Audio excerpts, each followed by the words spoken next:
Good evening to everybody. Good evening to everybody from wherever you may be hearing me all over the world. My name is Evening, sir. Timothy, and this night we want to continue our lecture on machine learning coupled with deep learning. Now we want to do some recap again about machine learning for the purpose of those who missed the class last time. And now that you are all back here, I think this is our second day now. We want to start our continue from where we stopped yesterday. Our tutor will come in again in person of Ayobami. Ayobami Salau, over to you, please. Okay. Good day, everyone. So we're going to continue from where we stopped yesterday. So and today we are going to be more practical, and we're going to go into the coding aspect of what we are actually looking into yesterday, which is the predictive model in machine learning, selecting the best fit for data pattern. So we want to assume that most of us have the Anaconda Navigator installed on our system. Am I right? Yes, sir. Okay. So now we're going to be going there. Now I'm going to open my Anaconda Navigator. Okay. Let me open my Anaconda prompt. I will try to share my screen so you can see what I'm doing. I'll share my entire screen.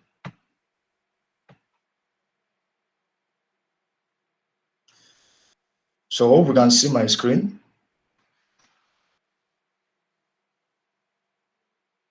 Yes, we can. Okay, good.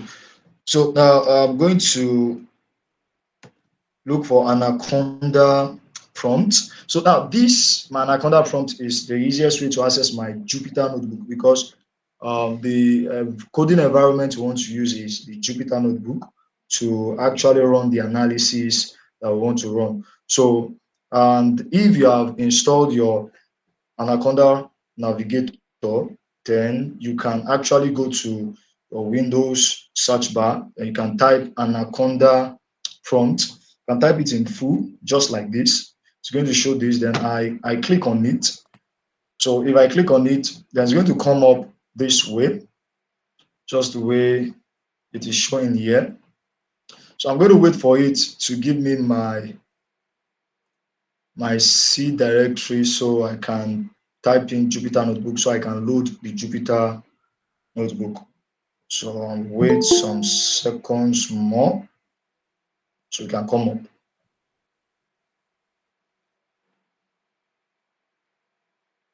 So just in case before it comes up, and now I want to bring to our knowledge, I don't know if most of us have heard about Google Colab before. Okay, well, I know some of us must have heard about it. So due to computing power, because there are some when we get to deep learning part, there are some codes we'll be running that we want to consume resources on our system as for example the RAM size and some other things like that. So we'll be using Google Colab. So now I'll type Jupyter Notebook. So if I type Jupyter Notebook, then I hit enter, then it's now going to come up on my web browser. So if I load my Jupyter Notebook, so it's going to create a local host on my Chrome. This particular Chrome profile I have here is going to Hello, actually sir. come up. Hello. Hello, sir. Yeah, please. The way you started is as if you started like those we are some of us. This is our first time of joining, but it's as if you started and we don't know what is happening. At least if those that have already downloaded the Anaconda Navigator and Co, you can share the link at least, and so that we those who are joining can also benefit. I think it will be helpful. But if it's like Okay. this, then we cannot benefit from any of these things. Thank you. Actually, I don't know. Maybe you joined the yesterday's class because we already sent the link on how to download and install this the software. So there's a PowerPoint on the Yes. group chat. I don't know if you noticed. So I don't All know, right. but it is already there. So if you can just go there, maybe this Yes, is we have. your first time. So, but you can. What I want to do is not something that is alien. Something that you can follow through with. So all you just need to do is just follow through. Then maybe after I just want you to just listen and follow through. So after the session, you can go through the video to get what I'm trying to say. I understand what he's trying to say. Hold on, tutor. Maybe what you are trying to say is that you have not downloaded the Anaconda at all on your system. Is that what you are saying, Dr. Samuel? Yes, yes. I wanted the link. Actually, I'm using two laptop. The first one that I use for Dr. Peace, I left it. So how to download the Anaconda Navigator? I don't have the link. So once he has said it, I'll go back to It is in the the group. document shared and then We have I've just shared that shared in the it on okay. group. the So plat. It I've has been just thank you shared shared so in it, the much. the group. one they sent us. I've shared the videos there. Uh-huh. Thank The you. document, the video, everything has been shared in the group. So we expect people like you Thank you. who might have watched the video and have some one or two issues to raise the issue in the group, and we attend to you. We'd Thank you, sir. like to attend to issues in the group when you raise them concerning this training, so that other people too can also All right. follow suit. Thank you, sir. All right. So by the time you, sorry, tutor, to come in for 1 minute. By the time you install this Anaconda on your system, so and you want to open it, when you go to your browser and you click on your browser, you type. If you type Jupyter Notebook, it will bring it out. You click on it. When you click on it, to take you to this page. The page you are seeing here, that's what will take you to. It will take you to this page. And when get to this page, then the tutor will tell us what next. All Tutor, right, sir. we are Thank you with so you. much. All right. Tutor, we are with I'll you. follow and listen to him. Okay. Mm. Tutor, we are with you. Okay. So after loading, so just what I did here, I just went to my search bar here. I typed Anaconda prompt, then I typed Jupyter Notebook, then it launched my Jupyter Notebook environment for me where I can actually create a new notebook to use. But when you have done that, it will give you this IDE, this interface, and I'm going to load my Jupyter Notebook, the prepared one that I want to use that has to do with what we were trying to talk about yesterday, which is the predictive model in machine learning, selecting the best fit based on data patterns.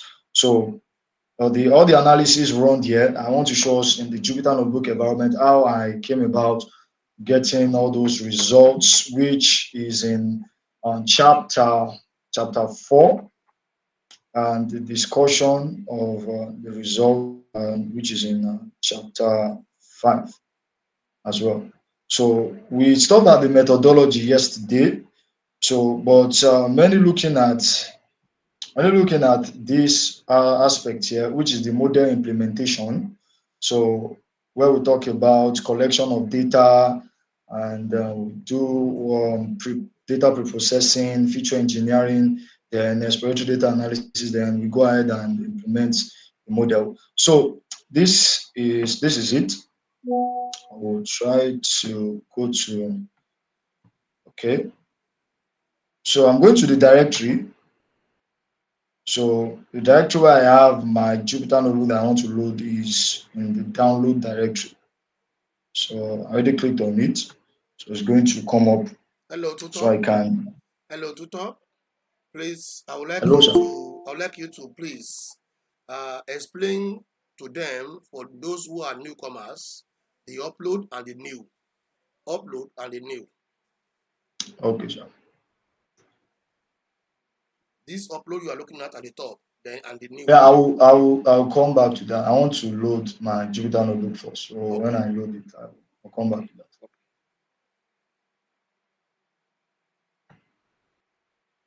I'm waiting for my download directory to come up. So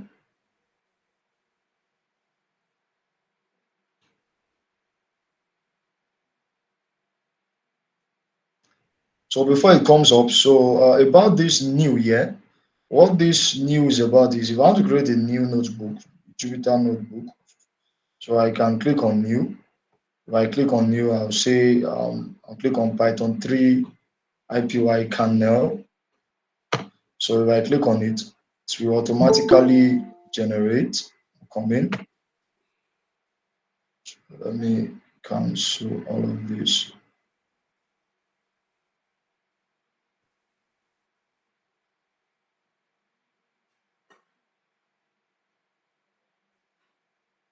So it's going to generate a new notebook for me. So I'm still coming not yet in my download directory. I don't know what's going on. It's taking time.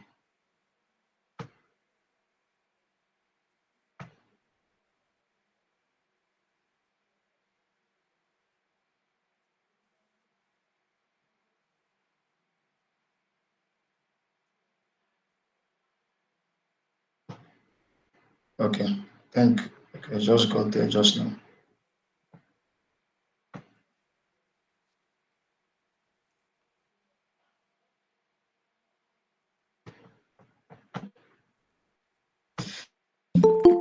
Okay, I'm coming, please.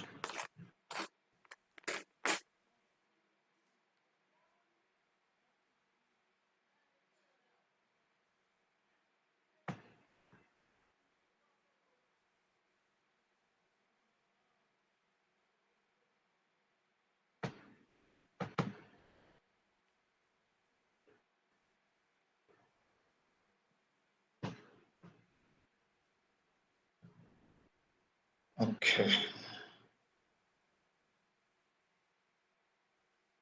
So I'm going to go to the folder right now where it is. So my system is a bit slow. Come in. It's going to respond.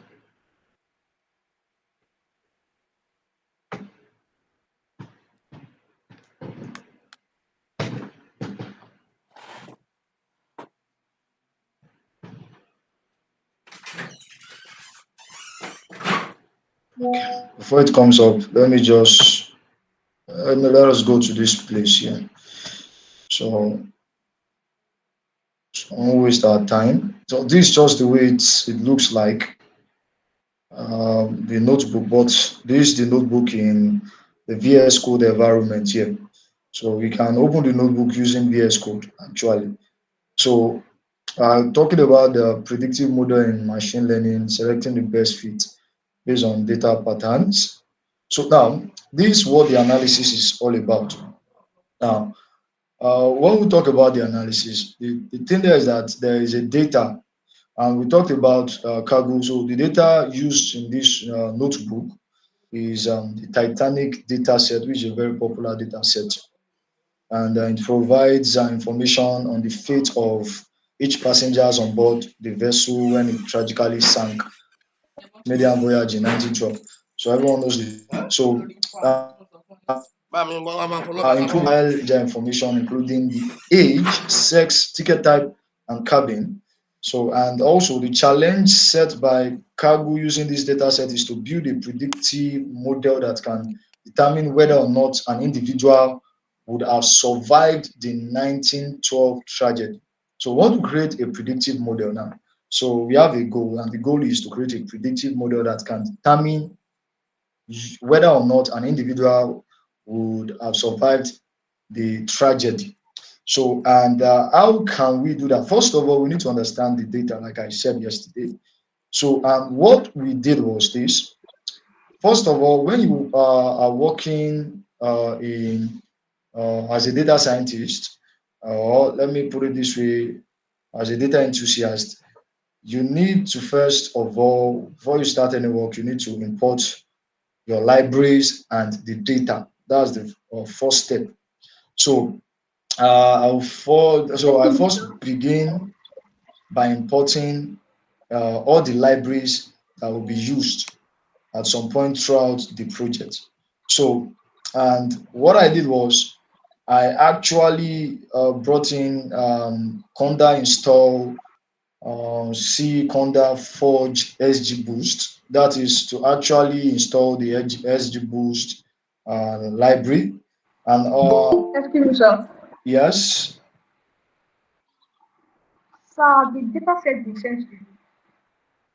yes, the data set is 3 data sets. Yes, sir. Has it been sent? Yes, sir. Has the Titanic data set been sent to the group? Yes, it has been shared to the group. I think the link is also is there. It should be on the group. Yes, exactly. It should be on the group. Should be data set. I You don't mean remember seeing you Titanic, mean but the, I the saw data the set for data what? set. It's It not has the been one. shared. The one. Survivor. It's in the link. Is it the one you shared with me This is yesterday? the Tutor, data sets are train and train, test and I've shared. and test. Hello, Yes. hello, There are 3 hello. of them. It has been shared in that PDF file. If you open the PDF file, you will see them That's there. train and test. Yes, And we also, saw only 3, but we didn't see Titanic.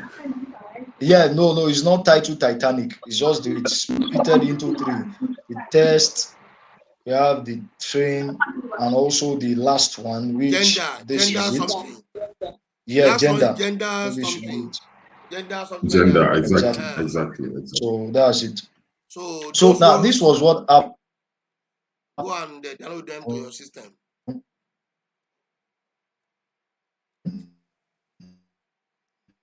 Yeah. People use Conda install because the SG Boost at some point, I think one of these two worked for me while I was installing. So if you are using PIP and it did not install, and this Conda install is to force the library to install by force. So sometimes it might not be, if you're trying to install any Python library and it's not installing and it's giving error, you might want to check 2 possibilities. Number 1 is either your network connection is not strong, that's it. So, and you try to find a good connection. So then you now try it again. So, and it will install. So if the problem persists and that your connection is strong but is not trying to install, then you can use Conda just this way. Conda install, then -c Conda Forge, then you put the name of the library, then it will install it by force. So that's that about that. Hello, That's what you need tutor. to know. Hello, But the tutor. popular way of installing Python libraries, Your yes, sir. first choice should always be pip PIP, install. yes, PIP Is that install. what you are trying? Exactly, PIP install. So if that doesn't work, you try and check your connection, your internet connection, if it is strong or not. So if your internet connection is strong and you run it and it runs, no problem, it will install the library. But if not, and your internet connection is very strong and it's still giving you an error, then you use Conda install C Conda Forge. Then you put the name of the library just the way it is here, then it will install that library for you. So that's that about that. So, and there's a reason why I put the hash symbol here is because I already commented it out, which means that if I want to run the notebook again and again, so I don't need to bother about okay, this run, I want to install it over and over again, the library, because since it out there like that forever, so I had to comment it out this way so that it won't stop, because if I remove it, you can see that it changed. So which means I don't need it actually. So I have to put the hash symbol there back to comment it out. So now moving on to the next line of code. What I did was this. We used a lot of library. So every library that will be used in this project is imported at the start. Tutor, please, as you are progressing, because this is a real practical class, people are also doing it. So, and this is an initial stage. I would like you to welcome questions as you are moving, so progressing. Okay. So number one, my number one question is this. Yes, sir. But Is this okay. Python 3 you are using, or Jupyter notebook you're using, or VS Code? The one you are I'm doing, not using. the one you showed I to me would. now. It is VS Code. I said it when I was Okay. doing it, because Okay. the one for on the Jupyter notebook on this place is not actually coming up. So that's why, not to waste time. So that was why I had to come to this place. I'm coming. Instructor, try and be using Linux or Mac. Windows is what your problem is. Somebody Mac raising systems hand. are Yes, but majority of us are using Windows. so Okay, Windows. but again, I want to advise us, we the trainees, if you want to follow the tutor, I mean, if you want to type everything that is on your screen, it will delay us unnecessarily. So the best is to follow him and then practice using Yes. the video that will be sent Yes, later. exactly. Mhm, So mhm. Otherwise, it but will unnecessarily let me slow us go down. listen to Dr. Mansurat. Yeah.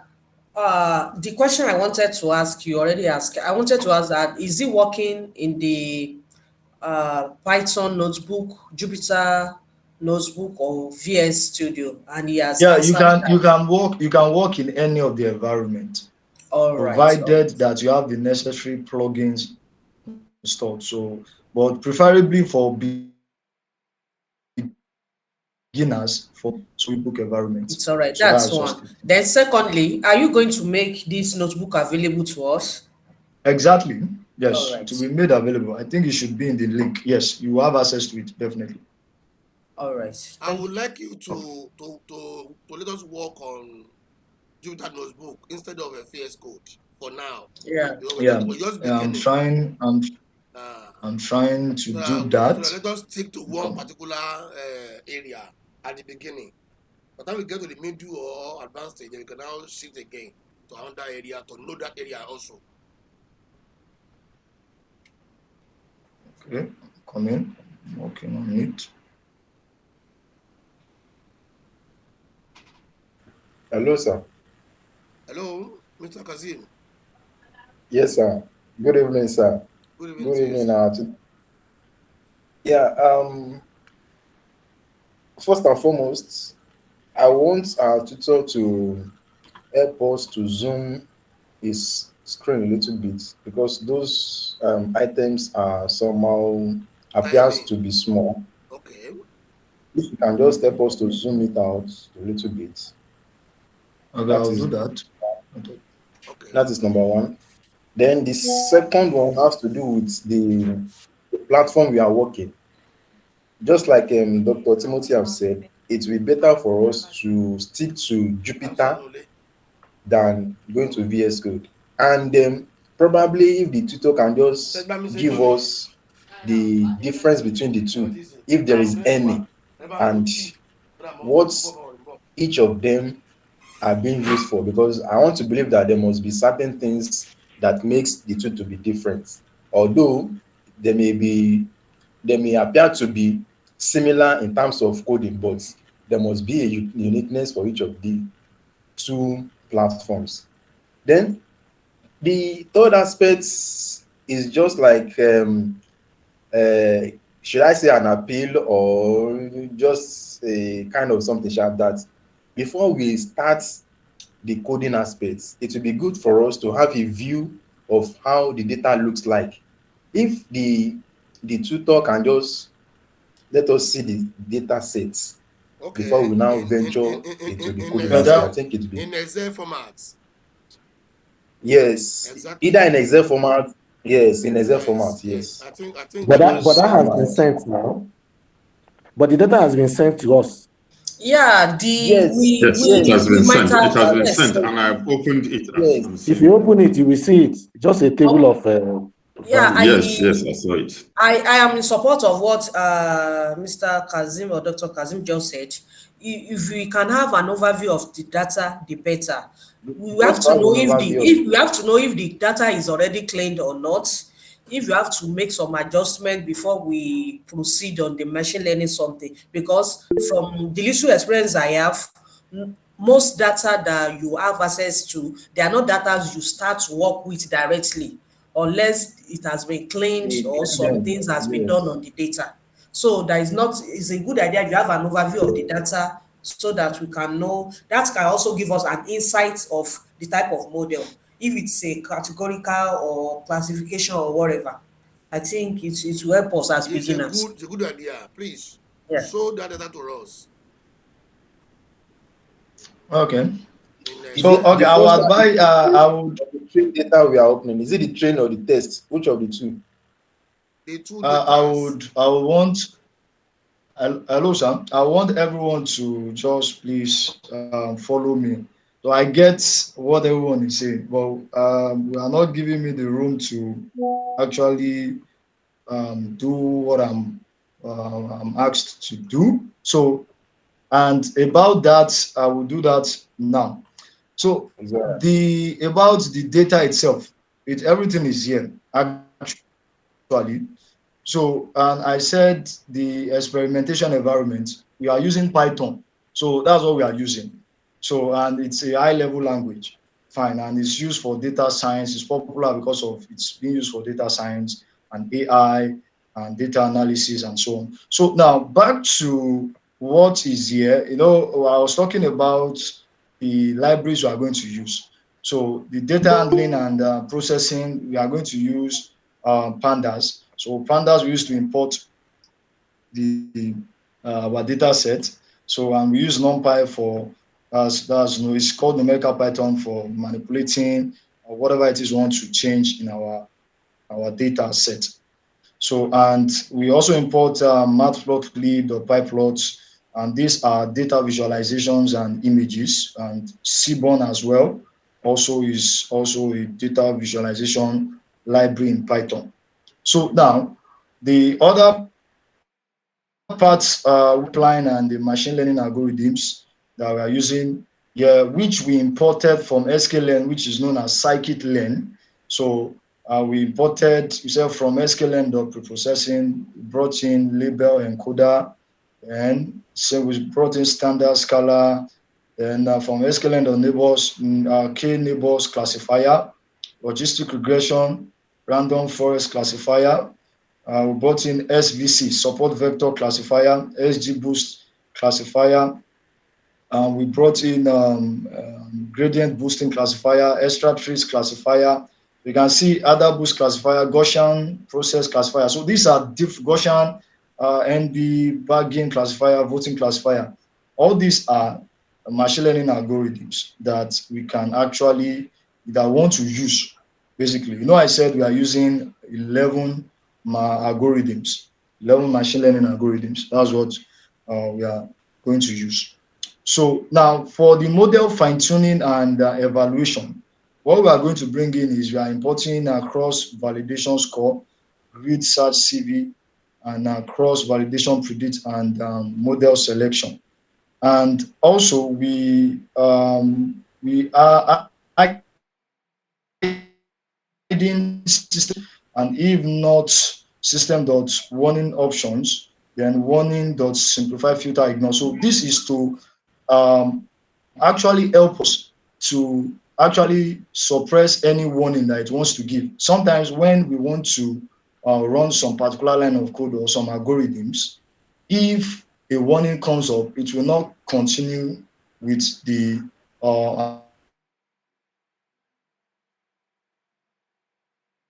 algorithm. We import one and to tell it that okay, any warning that wants to come up, despite the warning, ignore it and just run the code and just give the output irrespective of the warning or whatever it is.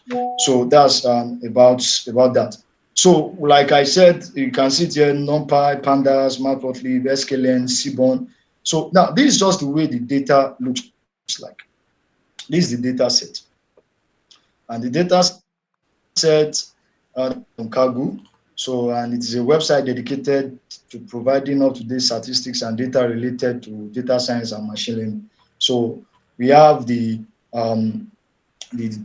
columns that we have passenger ID, we have survived, we have the passenger class, we have the name of the passengers, we have the their gender, we have their age, we have the patch, CBSP, ticket, fare, cabin, and embarked. So this is the data information. This is what the data looks like. So, and I can't we hear are going you, to, we sir. can still see that same, this is the way the data looks like. We are seeing This we is are the seeing the data screen. information, just importing We are seeing the just data. importing it, which is just this way. When I actually imported the data into the Jupyter Notebook environment by using pandas, which is pd.read_csv. So which the first data set, which is the train, which we'll use for training or whatever algorithm we want to use. And also we imported the test data set, which we'll use also for testing maybe the model, predictive model we already came up with is performing well. So we use pandas, and when we also actually joined the data files. Now, one thing about joining, we can join data files. Now, one thing you should know is that it is helpful to bring the train and test files together for all steps pre-modeling. That way, we can inspect and edit features within one line of code rather than having duplicate every action over both the train and test set individually. So the below code completes this combination.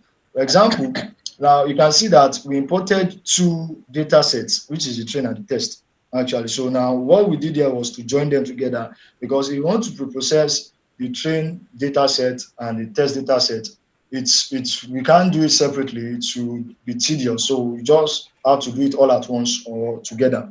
So we will merge the two of them together. So to join them, so we are going to join the two, we said to join all the data into one file. So we created this, we said n_train is equals to train.shape.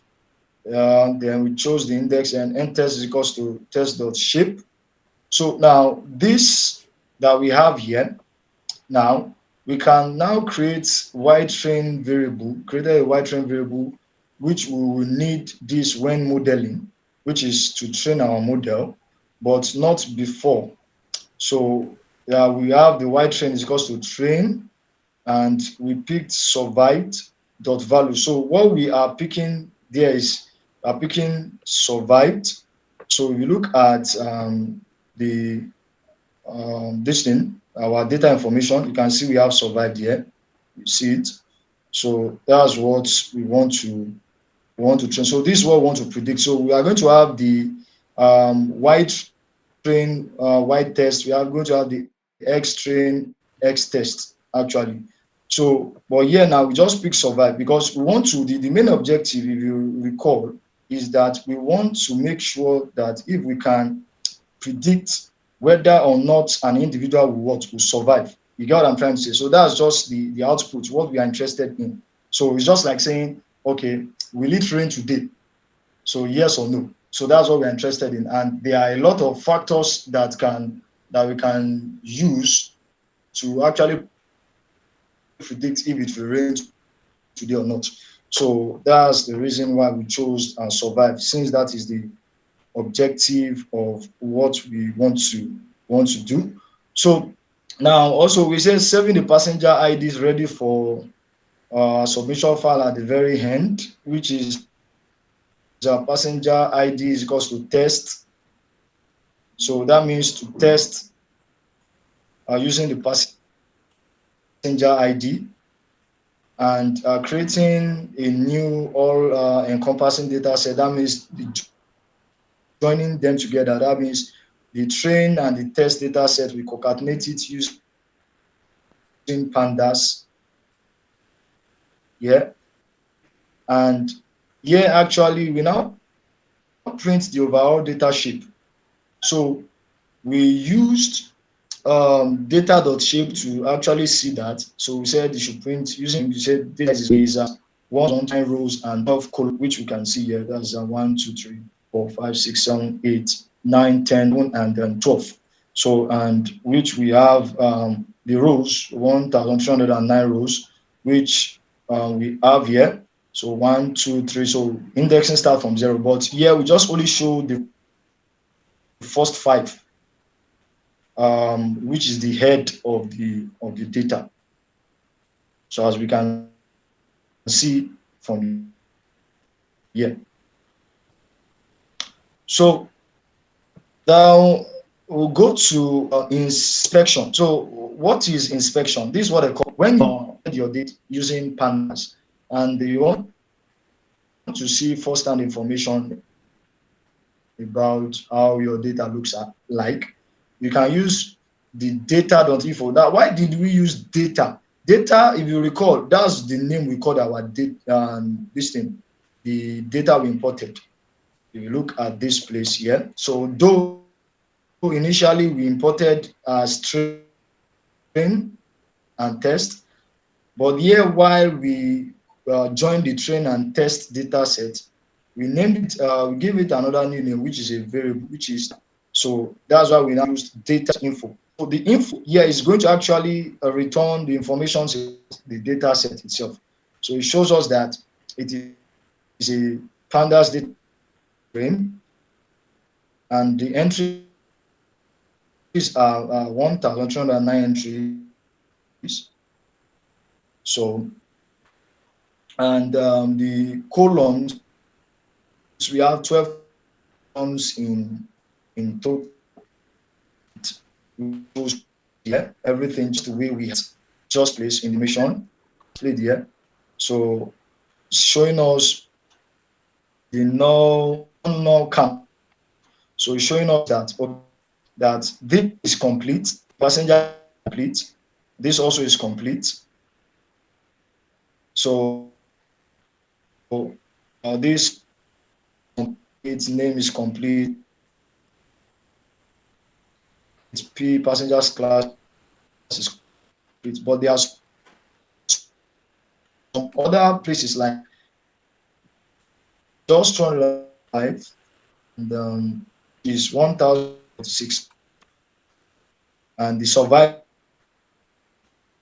is 800, and it's trying to tell us something. And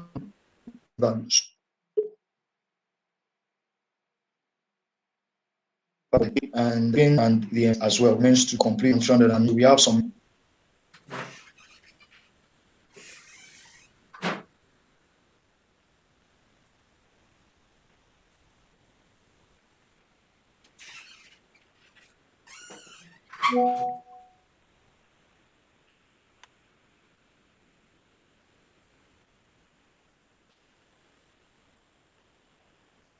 Maybe we have little problem from our tutor. Uh, Okay, are you back?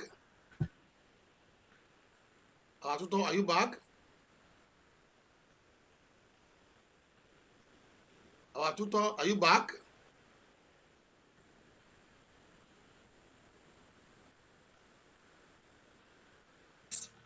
Hello, Ayobami, are you back?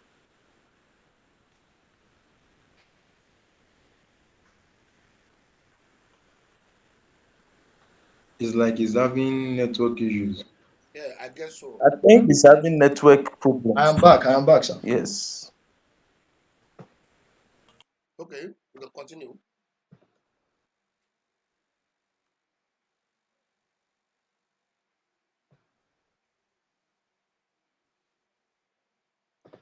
Okay, so I would prefer we make use of notebook, Jupyter notebook instead of VS Code. I would prefer that. That is what people are familiar with for now. And this is that stage. If it's possible, please create a new notebook and let us use that to replace. As we are progressing, we can now shift our down to that VS Code.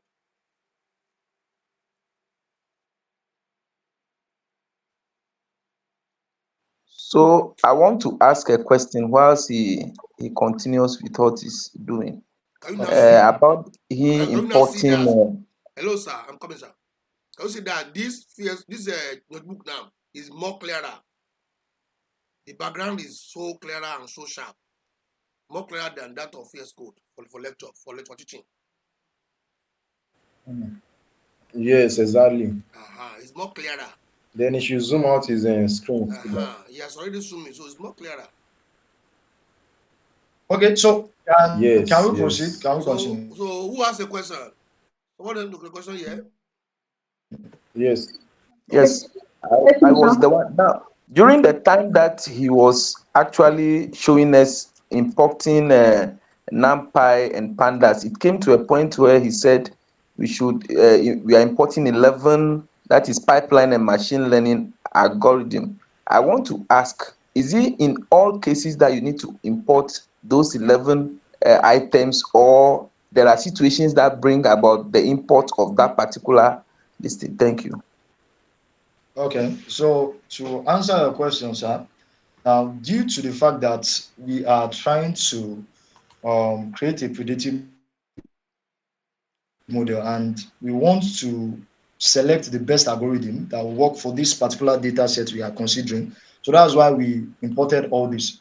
Not in all cases. So you can only just import if it's just a regression model that you want to use, then you just only have to import just that. If it's just k nearest neighbor or k neighbors classifier you want to use KNN, you only import that.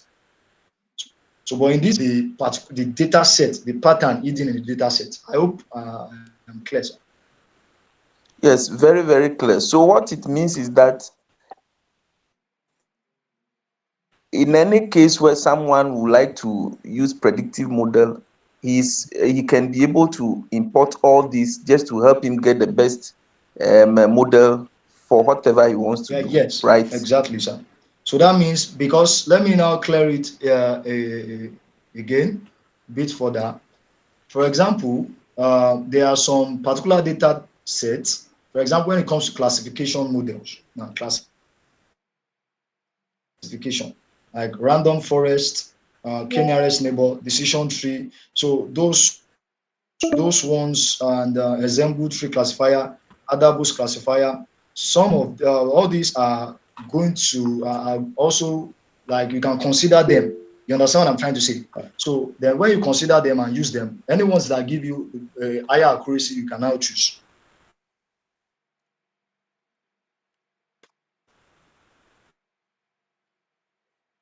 Dr. Nuruddin, That's Assisi, please talk. just the thing there. So it's not basically you choose them, you import all of them, then use it. The ones that give you a higher accuracy, then you go with that. Thank you so much. Yes. My own question, Okay. sir. My own question, sir. Go ahead. Yeah, go ahead, sir. Hello. Okay, yes, sir. Yeah. I'm really interested in the aspect of this accuracy in terms of the train data and the test data. Is it a must that our data must be in those two categories? Okay. Will it give us, or will it not be possible for us to have about 3 or 4 levels of data? Okay, like I said yesterday, I don't know if you attended the class. We have what they call train, validation, and test. Those are 3 layers. So it depends on you, but the most common ones are train and test. But why do we do validation? Basically, when we have 3 levels, where we have train, validation, and test, is we see that most and often in deep learning. That's where we see that. Okay, Dr. Nuruddin, Assisi, please talk.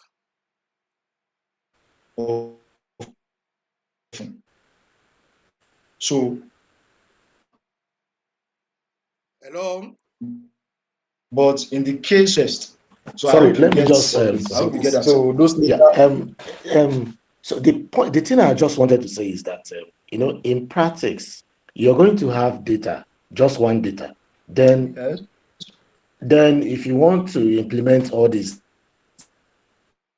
now you have to now use some algorithm to split between Exactly. train and test. So that is the way things will happen in real life. So but the way you did it, you already splitted the train and the test. So it would have been nice you teach us the learners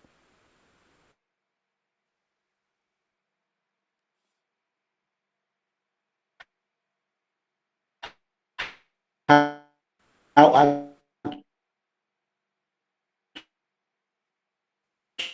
actually to start with original real life data that everything is bundled together, Okay. practical, instead of because you're taking it the other way around. Okay. Yet, Hello, just trying to lay a foundation. So, by Okay. special grace of God, you will see more of that where you split the data. And there are a lot of codes. You will run codes and run codes. You will even get tired of running codes. A lot of it. So I don't want to boast. But the main thing there is that I just want us to get the concept. But we'll still go to that. We'll see more of that when we want to compare.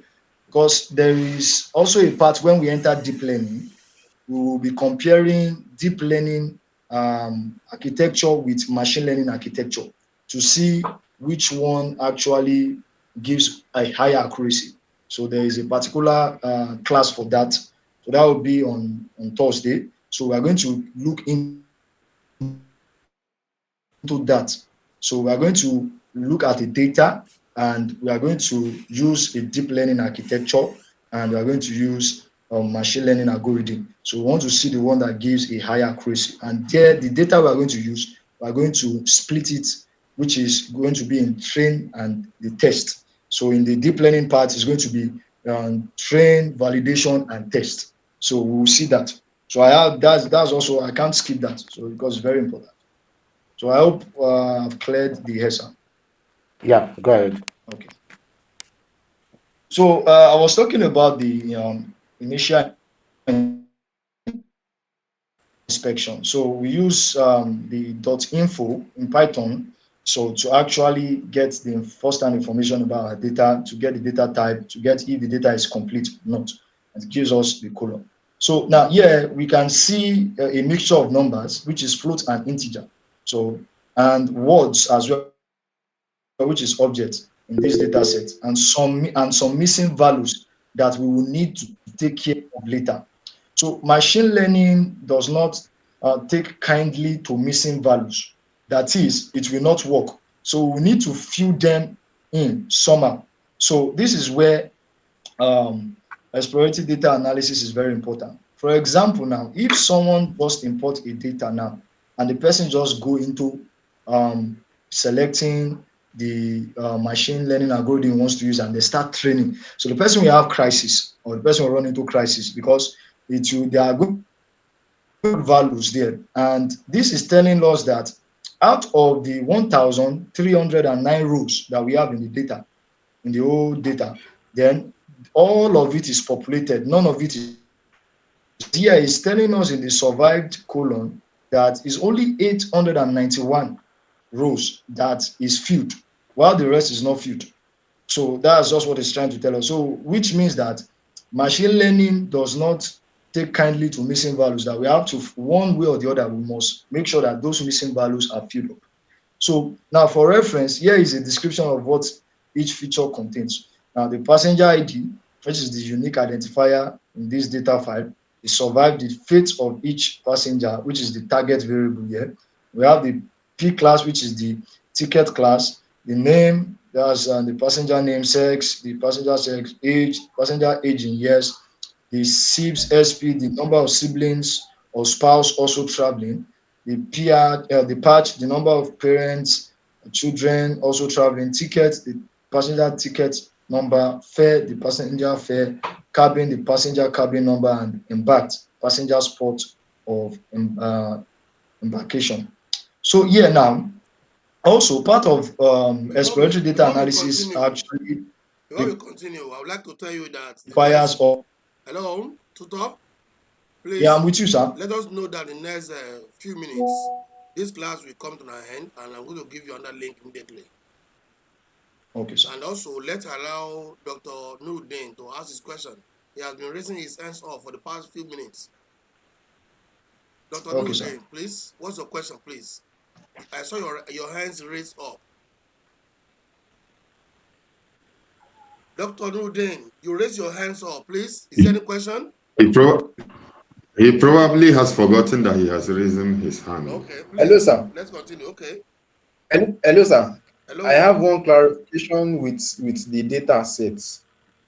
Since we are looking at the survived under the data set, I can see that they were coded as 0, 1, 0 and 1. So this implies that the survived are coded as 1, while not survived are coded as 0, if I'm right. Yes, you are getting. Yeah. Okay. Now let us look at the embarked. For instance, now if I want to work on the embarked aspects, it means that this has about 3 or 4 levels of coding. Can we use the train tests for this embarked, or it's just only for the 2 levels of coding? So I actually get your question, but I think I did not get it clearly. Is it that you want to use embark as a target variable? Yes, let's assume I want to use embarked. So the question now is, How can you when it change it comes to a numerical value? Because machine no, learning will no, not no, understand. no, no. Is What that what you're I'm trying to what do? I'm interested in the coding levels. Can we the target variable? What about if you have a variable that has about 3 or 4 levels of coding, like the embarked? Can it work the same way with the survived that has 2 levels of coding? Yes, it can. It will Okay. definitely, yes.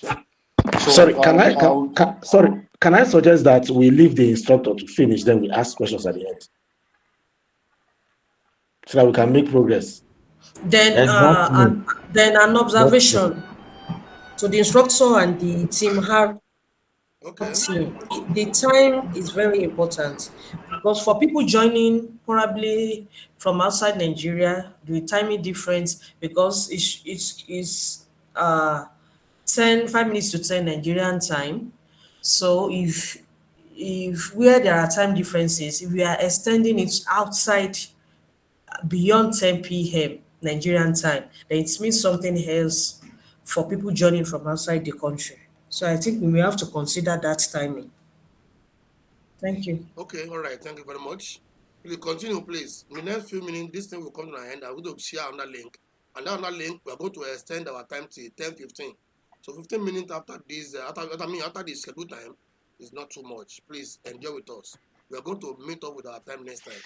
Please, let's continue entertain questions after the whole class. okay. So this we want to inspect the first 5 rows or the observations. So the first 5 rows of our data that we imported. So that's why we said, remember the name of our data is called data, then we say dot head and it returns this for us so we can view our data the way it is. So now, evidence of missing value is straight away evident in the cabin colon, which is showing none, which means not a number, which it indicates this. So we can see it here, none, not a number, not a number. So now ticket type also looks like a bit of a miss or mash, which means that the initial thoughts are that this might prove a difficult feature to engineer anything meaningful out of it. So now the thing there is that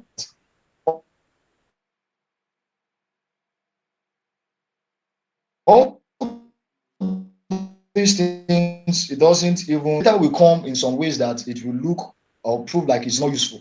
For example, what if survived initially were to be survived, not survived?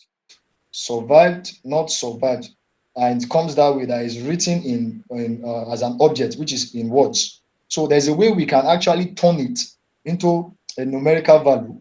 So that means we are going to encode it. We are going to change that not survived to 0, survived to 1.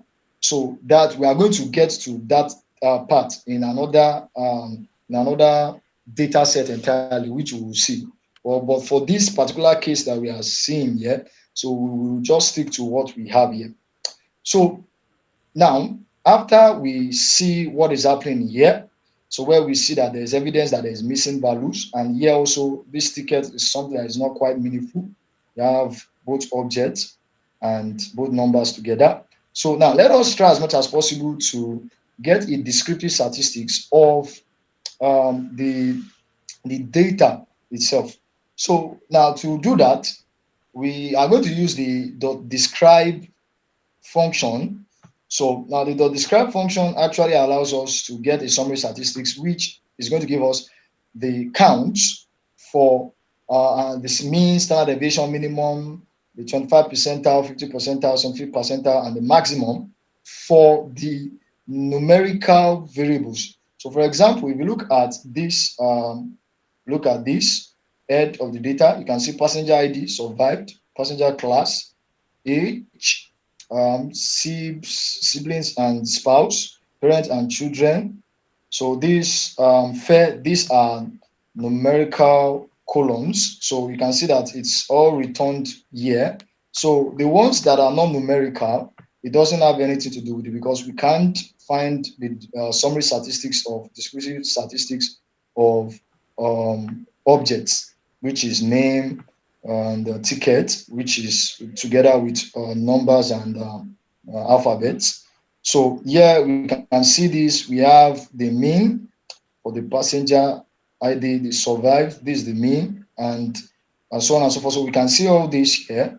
So this shows us the summary statistics, and we can find something to do with this. So this is just a way to see what the data looks like. So, and as well, we can also look at the correlation. Now, we know that correlation is not same as causation.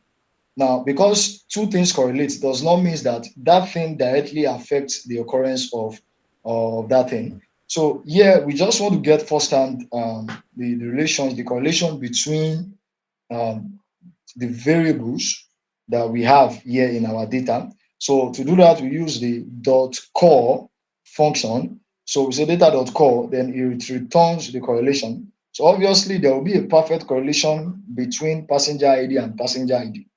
But here now, we can see that here the correlation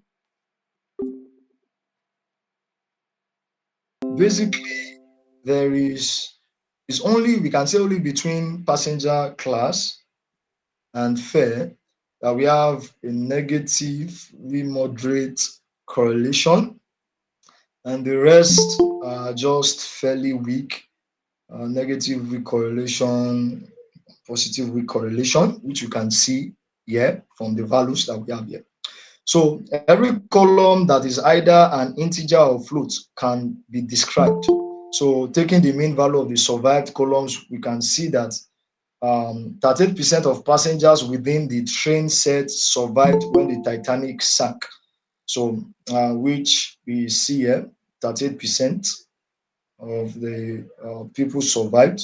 So, which you can see from the summary statistics. So, and to understand a little more around how much data is actually missing now, we need to know, take note, because from here we were able to see that the data is not complete. We have missing values. So, and to actually know the amount of missing values we have for under each features, under each columns, we can see that. Yeah, the final step before we do some more visual exploratory data analysis is that we need to inspect per feature the quantity of the missing values, which we did here. Now, the in our data we have the none, so which means not a number, so or null, which is going to show that some of the columns, which is our features we are considering, we are going to be having some missing values. So we are going to use data dot is null. So this data dot is null is going to actually comb through our data, the whole data itself is going to comb through it and actually look for Please all help the us missing. enlarge your screen. Thank It's you. going to actually help us comb through our data, look for all the old missing values under each features, and then we now say you should sum it up, dot sum. So you should count. It's just like saying, okay, look through for all the old missing values and then sum everything and return it. So let us know the amount of missing values we have. So here it shows us that the passenger ID does not have any missing values. So the survived class, we have 418 missing values.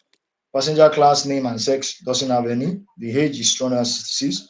The SIBS and the patch and the ticket does not have any missing values, but the fare has one. The cabin has 1014. The embarked just only have two.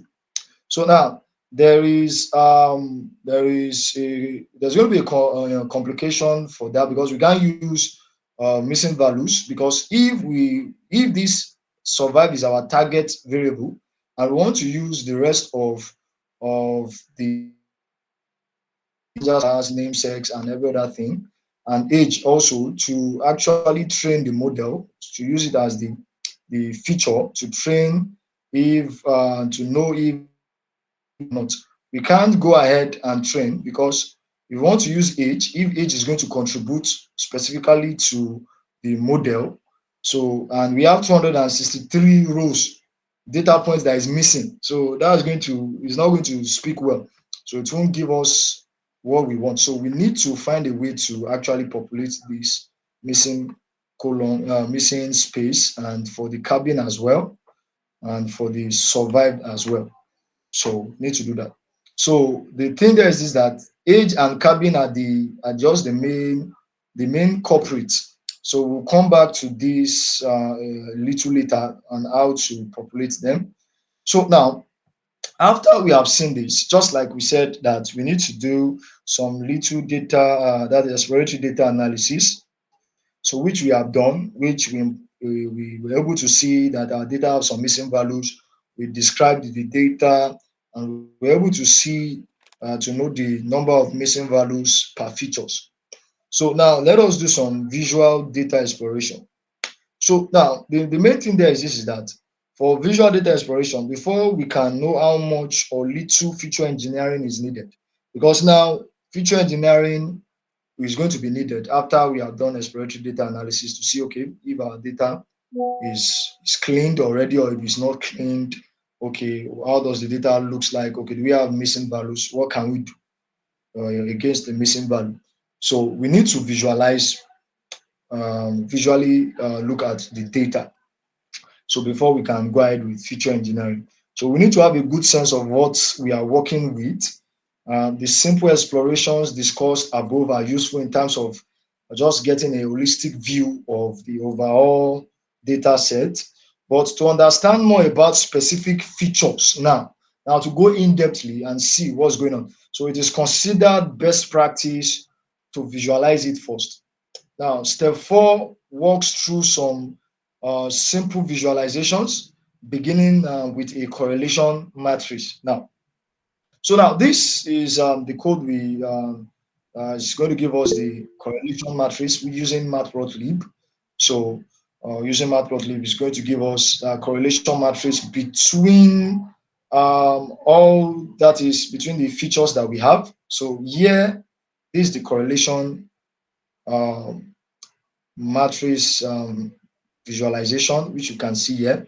So, and which is showing us the legend, is showing us a legend here. So, which is for you to read, for us to read it. So, which is running from between 0.4 to minus 0.4. So, we can see this, that the overall correlation of the Titanic feature here is showing us here. So, but perhaps it's not the most insightful view at this stage, given that some features are pending engineering. We have some missing values. So we actually having a correlation matrix plot here does not actually give us everything we want to see, because a lot of, for example, survived is having over 418 missing values, and so which means that this plot is going to be biased. Even in short, as regarding the correlation value here, this also is biased because of the missing values that we have for survived SIBs and patch. So we are not having the awesomeness correlation between each features. So now to look at another way is that, however, a visible correlation does exist between survived and passenger class and fare, age, SIBS, and patch.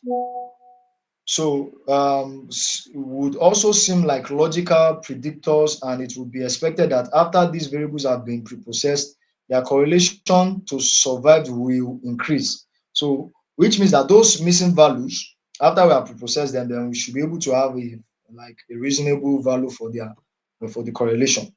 So now let's just get an initial sense of these features then, beginning with the target variable, which is survived.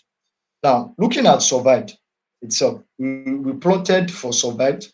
We said figure is equals to PLT dot figure size. So the figure size should be 10 by 5. So now we now said SNS dot count plot. So the target variable should be survived. Then the data we are actually considering is the train data set. So we now say you should print the train survived as survived dot value count. So you should count it. So now the counts that we have here is that we are having 549 as the count for those that did not survive, and we are having 342 for those that survived. So which this is the count here. So here now over 549 people did not survive, and we have 342 that survived. So we can see the visual analytics of it. So, and this visual analysis is very important for stakeholders, or maybe for someone that is not in the domain of data science or data analysis. Visualization is one of the best ways to actually convince someone to actually get the idea of what we are talking about or what we are looking at. So this is one way of doing that, which we actually viewed. So the count for the survived and those that did not survive. So now a quick inspection into the survive feature reveals that as before seen, 38% of passengers within the training set survived when the Titanic sank. This equates to 342 passengers out of 891 in total, which is if you add this and this together, which you are going to have 891 in total. So which means 30% survived. So which we can see from here, if we recollect, which is from here when we did the descriptive statistics, which you can see here. So now as well, for the P class, we want to visualize. So now there are 3 layers to the P class. We have the upper, the middle, and the lower. So, and here we have the no and the yes. So that this was what happened here, is that we created a bar chart, a component bar chart. This is just like a component bar chart. So for each passenger's class type. So, and what we did was this, is that we were able to now use a hue to now separate them, that under each passenger's class, we want to now classify them under the number of people that actually survived. Like if they did no for they did not survive, yes for if they survived, which actually buttresses this point. So now what we are trying to do is that we want to look at, the main discussion is survivor. So we want to build a predictive model to look at those that survived, or if someone will survive or someone will not survive. So we look at survived, which is this. But now we want to break it down. I want to look at survivor in terms of passenger class, that those that survived as pertaining to the passengers class, which we look at here, because there are 3 layers when it comes to the passengers class. We have the upper, middle, and the lower. So now under the upper, we see that more people survived and than those that did not survive. And under the middle class is almost likely the same. But for the lower deck, so it means that a lot of people did not survive. So which actually makes sense. That's for if we look at it from the point of view that those that have watched or looked at the film, so which you have the upper deck, we have the middle deck, and the lower deck. So it's easier for those at the upper deck to actually survive than those that are at the lower deck. So that means that the chance of survival if someone is at the upper deck is very much more higher than those that are at the lower deck. So here also we also looked at the percentage of survived in terms of the ticket class, which is the ticket class 1, 2, and 3. So those that have the ticket class 1, they survived more. The percentage is high. That's over, let's say, 63%. And the ones that have the when we are done with this, I think we can suspend the party tomorrow till Thursday. Since we are done with that survive, so we start from age when we come back. Okay. So now we can see that under the ticket class, the class 3, yeah, we can see that those that survived, they are very, very small, very, very small. So which actually makes sense in this aspect here.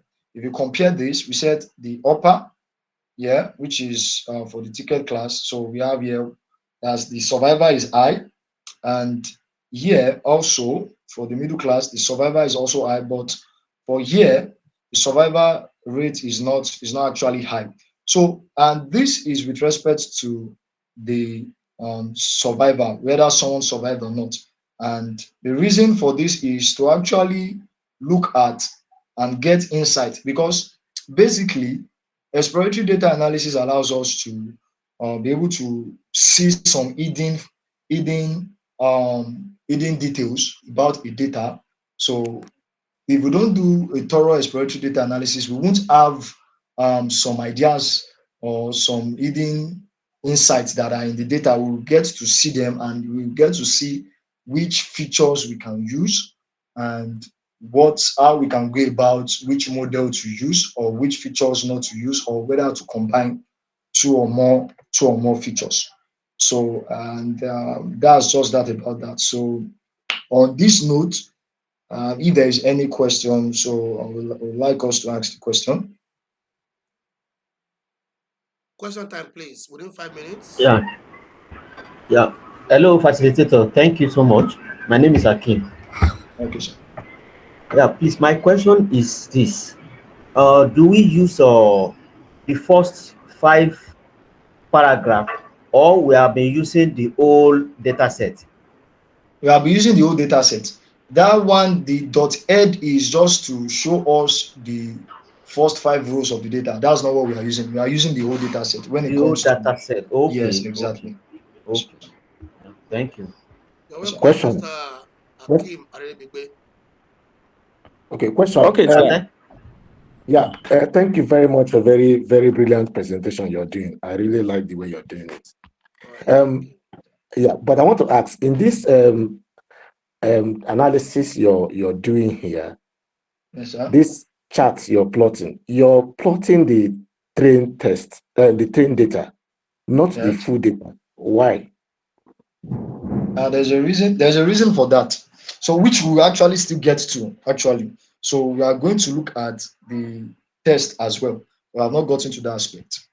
So we'll look at that. So we are looking at it individually first. So although we already have our data itself, like the one that we have joined already, which we know that we will use for the predictive model. But in this case, we are trying to look at the data, the training, the one we want to use to train the model itself.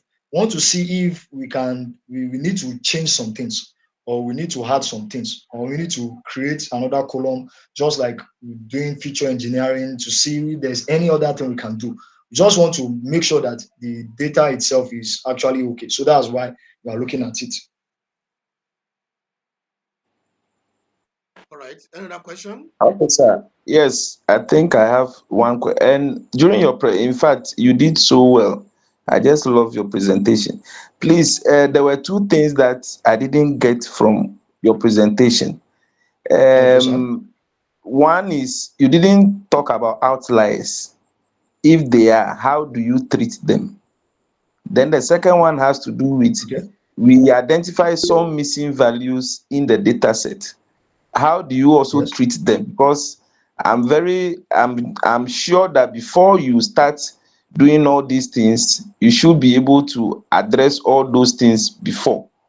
So thank you, and then I want to know about it. Thanks. Okay. We are not leaving that out because there is a systematic way I try to approach this so that we will get a sense of what we are doing. I don't know if you were following when we said we are going to come back to um, the missing value for H and the cabin, these missing values. So we said we will come back to this later on. So, but before then, we'll come back to it. We just want to visualize first. So we have not started feature engineering. We will still get back to feature engineering. So which we are just still, this is it. This is where the section where we start doing, bringing in how to fill up the missing values and everything. So we are going to do that, but we are not there yet. So we are going to do that. So it's not yet. So we just want to Thank you. visualize the data. So. I hope you get it now. Okay, Dr. Abalaba, your question, please. Dr. Abalaba, you raise your hands. What's your question? Okay, no more question. Thank you very much on this junction. It has been answered. Sorry, sir. Okay, It has been answered. Right. Thank All you. right, thank you very much. Yeah. On this junction, I think you can call it a day. I appreciate everybody for being with us from beginning to this very moment. Thank you very much. God bless you. Well, I'm going to announce one special bonus in the group, and that bonus, I think you will see it in the group and also in the general group. It will be a bonus for you and also for other people who did not even subscribe to this course. So I will announce the bonus so that everybody can hear the bonus very soon. Thank you very much. God bless you all. Thank you. Thank you. Thank you, sir.